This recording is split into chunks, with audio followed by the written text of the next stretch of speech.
दिनरे फेरीबाला राति गंजे बेपार एभली छद्मवेशी मान सांबादिक सम्मेलन कर पर्दाफाश कला नाउंगा पुलिस। जगतसिंहपुर जिला नाउंगा थाना अंचल में बांग्लादेश आसी दिनरे गाँ गाँ बुली बुली फेरीबाला बेपार करुवा बेले राति गंजे बेपार करुवा किछि बांग्लादेशी मानकु माड़ी बसला नाउंगा पुलिस।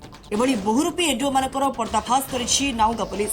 निकटू नगद 22 केजी को ऊर्ध्व गंजे जबत करने सहित से संपृक्त थिबा 4 जण बांग्लादेशी चोरा गंजे बेपारी को गिरफ्त करिछि, जहाकु नै नाउंगा थाना अधिकारी नेतृत्व में जगतसिंहपुर जिला थाना अतिरिक्त आरक्षी अधीक्षक सांबादिक सम्मेलन कर एभली एक दिन में फेरीबाला राति गंजे बेपार करुवा बहुरूपी एनडीओ मानकर पर्दाफाश करथिले। गिरफ्त होइतिबा 4 जण अभियुक्तक घर वेस्ट बेंगल मेदिनपुर शेख रवानी एसके रकीबुल एसके आयर अली एवं मुक्तार अली साहा जाकी जड़ा पड़ी एवं सेमानंकु धरिबा परे सेमानंकु ठेकु 22 केजी को ऊर्ध्व गंजे एवं उक्त लुना गाड़ी मध्य पुलिस जब्त करथिला।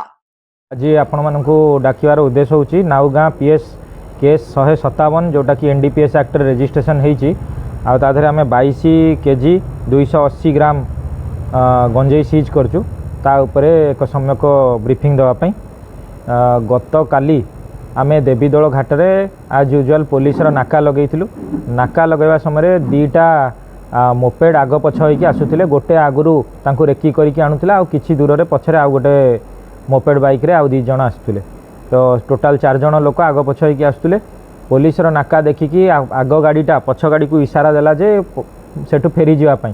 तो से माने अतर्कित भाव जोरे जोरे चलई गलारू पुलिस तांकु पुणी चेज कला। ब्रीफ चेज रे 4 जण तक एप्रिहेंड होइथिले आ 4 जण एप्रिहेंड हेले। द्वितीय गाड़ी गोटे बस्तारे 22 किलो 280 ग्राम गंजेई जबत हैला पर जना पड़ला 4 जण लोक फेरीवाला हिसाब रे एरिया रे बुलाबुली करती आ जगतसिंहपुर अन्य जगार भी बुलाबुली करी गंजेई आनती।